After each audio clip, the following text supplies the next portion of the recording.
नमस्कार दोस्तों, मैं कुलदीप मैकेनिकल लर्निंग में आपका स्वागत करता हूँ। इस वीडियो में आज हम जानेंगे मेगर के बारे में। सबसे पहले ये जान लेते हैं कि मेगर है क्या। What is megger? Megger is a type of high resistance measuring device. It is often used to find resistance greater than 1 mega ohm. Through this, in order to test leakage current in any machine, test the insulation and electrical wiring, etc. Earth test is also done between the phase and the neutral.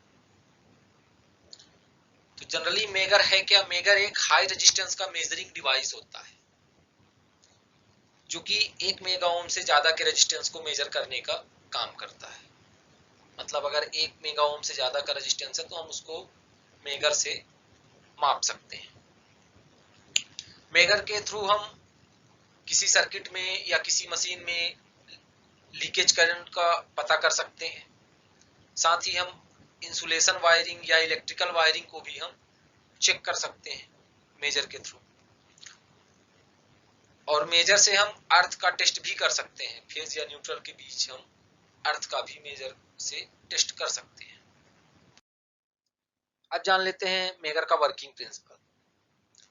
तो megger generally ओम metre या ratio metre के principal पर work करता है। इसमें होता क्या है कि दो टाइप्स की कॉइल लगी होती है। एक कॉइल में करंट पास होता है तो मैग्नेटिक फील्ड जनरेट होता है, और दूसरे कॉइल में जब करंट पास होता है तो दूसरे कॉइल में डिफ्लेक्शन टॉर्क जनरेट होता है, और वही डिफ्लेक्शन टॉर्क हमें रीडिंग प्रोवाइड करता है। ये मेगर का वर्किंग प्रिंसिपल है, जो कि ओम्स लॉ के सिमिलर ही है। अब जान लेते हैं थोड़ा मेगर के कंस्ट्रक्शन के बारे में। मेगर में जनरली दो टाइप्स की कॉइल लगी होती है। एक होती है प्रेशर कॉइल, एक होती है करंट कॉइल। दोनों कॉइल को एक दूसरे के राइट एंगल पर सेट करके रखा जाता है। दोनों कॉइल्स के साइड में परमानेंट मैग्नेट्स का यूज किया जाता है। करंट कॉइल से एक पॉइंटर को कनेक्ट कर दिया जाता है जो कि रीडिंग बताता है, किसमें? स्केल में। और वोल्टेज सप्लाई के लिए एक डीसी जनरेटर का यूज कर लिया जाता है। जो प्रेशर कॉइल होती है और जो करंट कॉइल होती है, उन दोनों को सेफ रखने के लिए प्रेशर कॉइल रेजिस्टेंस और करंट कॉइल रेजिस्टेंस का यूज किया जाता है। देखते हैं मेगर की वर्किंग, कि मेगर वर्क कैसे करते हैं। उसके पहले थोड़ा मेगर के कंस्ट्रक्शन को हम समझ लेते हैं। मेगर में जनरली ये प्रेशर कॉइल होती है और ये करंट कॉइल होती है, जिनके बीच के एंगल 90 डिग्री होते हैं। मतलब इनको 90 डिग्री के एंगल पे रखा जाता है। करंट कॉइल से एक पॉइंटर जुड़ा होता है जो कि स्केल पर हमें रीडिंग बताता है। प्रेशर कॉइल को सेफ रखने के लिए एक प्रेशर कॉइल रेजिस्टेंस का यूज किया जाता है जो कि प्रेशर कॉइल से कनेक्टेड होता है, और एक सिरा जनरेटर के पॉजिटिव सिरे से कनेक्टेड होता है। वही दूसरी ओर करंट कॉइल को सेफ रखने के लिए एक करंट कॉइल का रेजिस्टेंस होता है जिसका एक सिरा करंट कॉइल से और दूसरा सिरा फेज से कनेक्टेड होता है। दूसरा सिरा मतलब फेज का काम करता है। प्रेशर कॉइल और करंट कॉइल दोनों को परमानेंट मैग्नेट्स के बीच में रखा जाता है।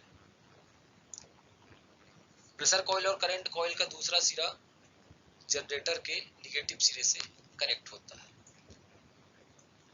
यहाँ पे हम जनरेटर के प्लेस में बैटरी भी यूज कर सकते हैं या कोई एक्सटर्नल पावर सप्लाई भी यूज कर सकते हैं।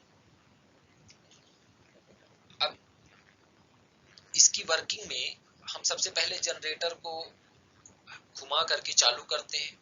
तो जनरेटर को घुमाने के लिए मिनिमम आरपीएम 150 होना चाहिए। 150 आरपीएम होना चाहिए, मींस 150 राउंड पर मिनट इसका आरपीएम होना चाहिए। जब हमने जनरेटर को चालू किया तो जनरेटर को चालू करके इससे करंट फ्लो होने लगा। अभी हमारा सर्किट ओपन है। यहाँ पे जो जनरेटर का पॉजिटिव सिरा है और जो करंट कॉइल का रेजिस्टेंस का सिरा है वो कनेक्टेड नहीं है, वो दोनों ओपन है। तो जो ये करंट हुआ तो प्रेशर कॉइल के रेजिस्टेंस से पास होकर प्रेशर कॉइल में गया और उसके बाद ये करंट वापस जनरेटर में चला गया। अब जब ये प्रेशर कॉइल से पास होके गया तो प्रेशर कॉइल में एक मैग्नेटिक फील्ड जनरेट हो गई। तो इस कंडीशन पे जो करंट कॉइल है उसमें करंट नहीं पास हुआ, जिसके कारण ये मूवमेंट नहीं करेगी या इसमें डिफ्लेक्शन टॉर्क जनरेट नहीं होगा। अब जब हम इसके सिरे को यहाँ पे किसी रेजिस्टेंस से कनेक्टेड करते हैं तो क्या होता है, एक करंट फ्लो होने लगता है। किसमें से? करंट कॉइल के रेजिस्टेंस से। और वो करंट कॉइल पे जैसे ही पहुंचता है तो एक डिफ्लेक्शन टॉर्क जनरेट होता है, जिसके कारण जो हमारा ये पॉइंटर है ये मूव करता है और इनफाइनाइट से जीरो की ओर हमें वैल्यू देता है। तो हम यहाँ पे जहाँ पे रेजिस्टेंस कनेक्ट किए हैं, ये अर्थ हो गया और ये फेज हो गया। अर्थ और फेज के बीच में या न्यूट्रल और फेज के बीच में जहाँ पे हमने इसको कनेक्ट किया है वहां पे जनरली हम इंसुलेटर भी यूज कर सकते हैं या फिर हम वायर भी यूज कर सकते हैं। वायर का मेजर करना है कि इसका रेजिस्टेंस क्या होगा तो हम वायर का भी यूज कर सकते हैं। ये मेगर का वर्किंग मैकेनिज्म है। मेगर के वर्किंग के स्टेप्स यहाँ पे भी मैंने प्रोवाइड कर दिए हैं, आप चाहें तो इनको यहाँ से भी पढ़ सकते हैं। अब देखते हैं मेगर के एडवांटेज। मेगर के एडवांटेज क्या क्या है? तो मेगर जो है जनरली हाई रेजिस्टेंस या इंसुलेटर्स का टेस्ट करने के लिए, वायरिंग का टेस्ट करने के लिए यूज किया जाता है। जो हैंड मेगर होता है उसके लिए हमें कोई एक्सटर्नल सोर्स की जरूरत नहीं पड़ती।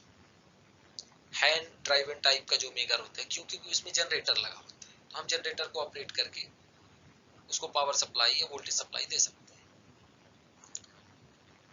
साथ ही जो ये मेगर होता है ये एक्यूरेट रिजल्ट देता है और ये यूज करने में बहुत ही इजी और सेफ होता है। साथ ही इस मेगर को हम कहीं भी ले जा सकते हैं। मींस ये क्या है, एक पोर्टेबल डिवाइस होता है जो कि बहुत ही जल्दी हमें रिजल्ट प्रोवाइड करता है। ये मेगर के एडवांटेज। मेगर के डिसएडवांटेज क्या है? जो हैंड ड्राइवन टाइप का मेगर होता है उसे चलाने में थोड़ा प्रॉब्लम होती है, डिफिकल्टी आती है, क्योंकि उसमें डीसी जनरेटर लगा होता है। तो हम जनरेटर पहले चालू करेंगे तो उसमें पावर सप्लाई होगी और उधर हमें रेजिस्टेंस भी कनेक्ट करना है, तो उसके लिए 2 पर्सन की जनरली जरूरत पड़ सकती है। और जो हैंड ड्राइवन टाइप का मेगर होता है वो ज्यादा एक्यूरेट रिजल्ट भी नहीं देता, क्योंकि उसको उतनी ज्यादा अच्छे से पावर सप्लाई नहीं मिल पाती।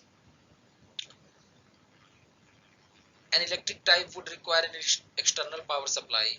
और जो इलेक्ट्रिकल टाइप का मेगर होता है, इलेक्ट्रिक टाइप का मेगर होता है, उसको एक्सटर्नल पावर सप्लाई की जरूरत पड़ती है। हम उसमें बैटरी कनेक्ट कर सकते हैं या किसी दूसरे सोर्स से हम उसको पावर सप्लाई देंगे तो वो वर्क करेगा। साथ ही जो इलेक्ट्रिक टाइप का मेगर होता है उसकी एक्यूरेसी तो बहुत अच्छी होती है, लेकिन जो ये मेगर है इलेक्ट्रिक टाइप या इलेक्ट्रॉनिक टाइप, ये एक्सपेंसिव होता है थोड़ा।